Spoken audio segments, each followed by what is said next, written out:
We've got lots going on today, and we're going to do a fair few miles in the old Tesla as well.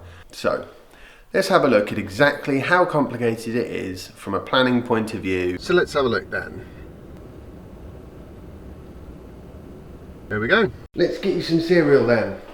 And that is quite literally all it takes. Just set the charging to 90%, and that's it. Plug it in when you get home, unplug it when you want to go somewhere. You stuck? Oops.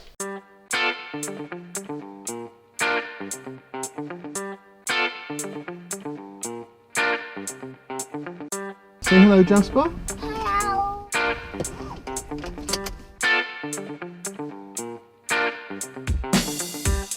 Before I forget, did you all hear about the Tesla new battery option?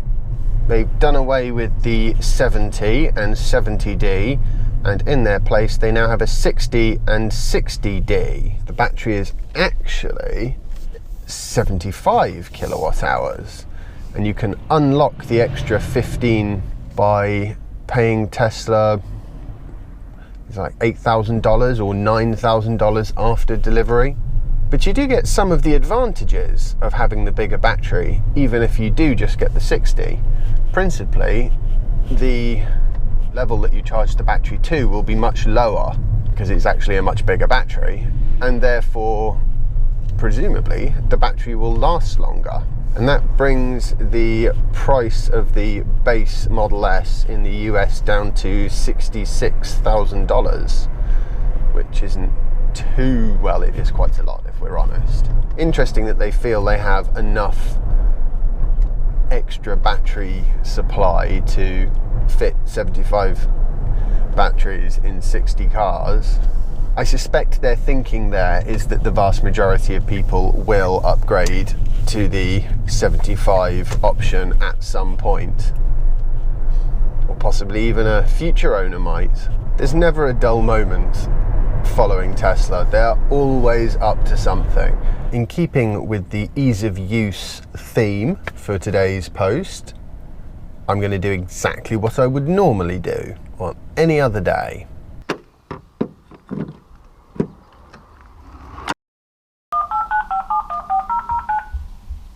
Thank you for calling Tesla Motors.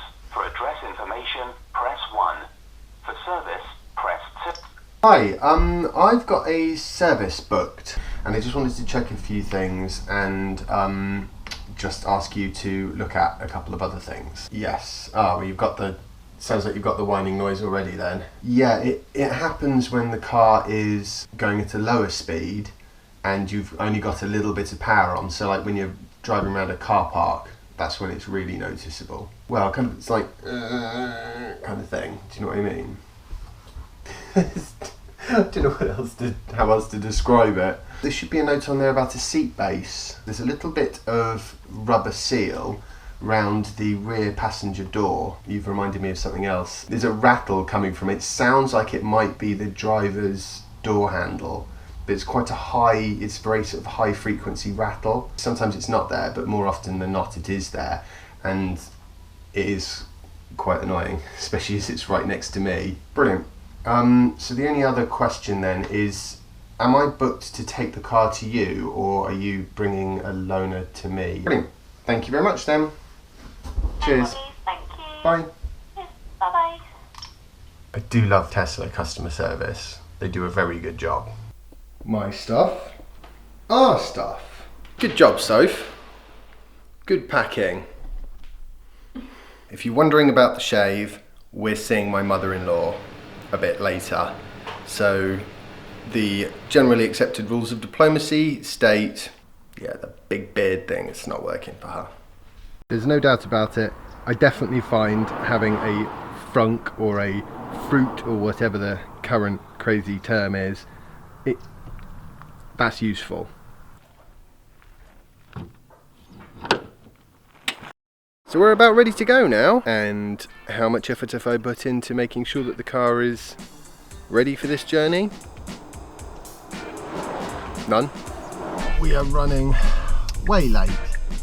and I almost forgot the travel cards. The traffic is not looking good. So we've got 105 miles to do and we're on 83% charged, and we've already done 46 miles today. Easy. We need to do longer journeys.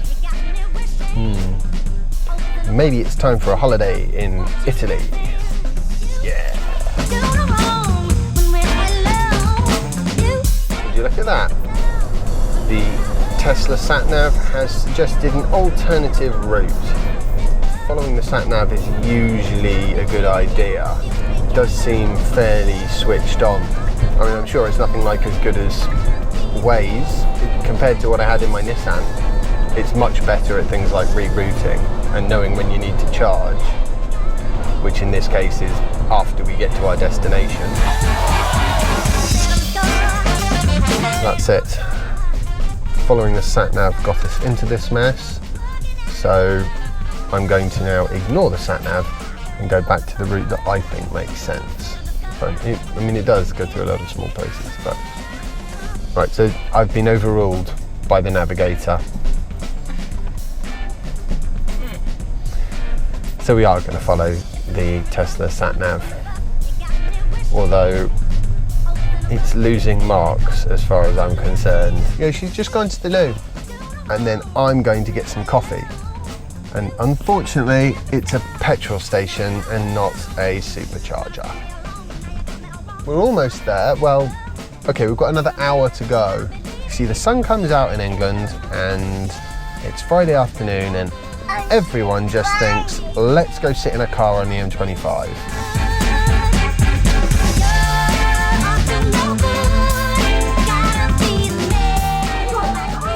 Hello! Right, well that was a really yummy dinner, good conversation too, and here's the thing.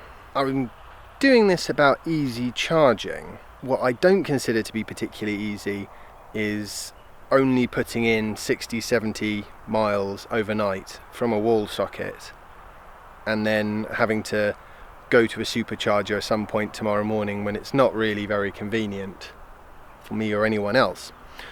So to ensure against that outcome, what I've decided to do is I'm actually going to nip to the supercharger tonight and do some editing while I'm there, because I'm lucky enough that the supercharger is just down the road. Otherwise, an en route coffee tomorrow morning would probably be required. So, is it easy? Yes. Do I have to go slightly out of my way? I do a bit, but the easy solution would be for everyone to have a high-powered electric charge socket installed in their house. Either way, it's not actually massively out of my way because I do have a load of editing to do anyway, so I'm going to go do that. I hope you've all enjoyed today's vlog post. If you have, thumbs up. And remember to subscribe if you haven't already, and I'll see you tomorrow for the next instalment of my daily vlog. Bye!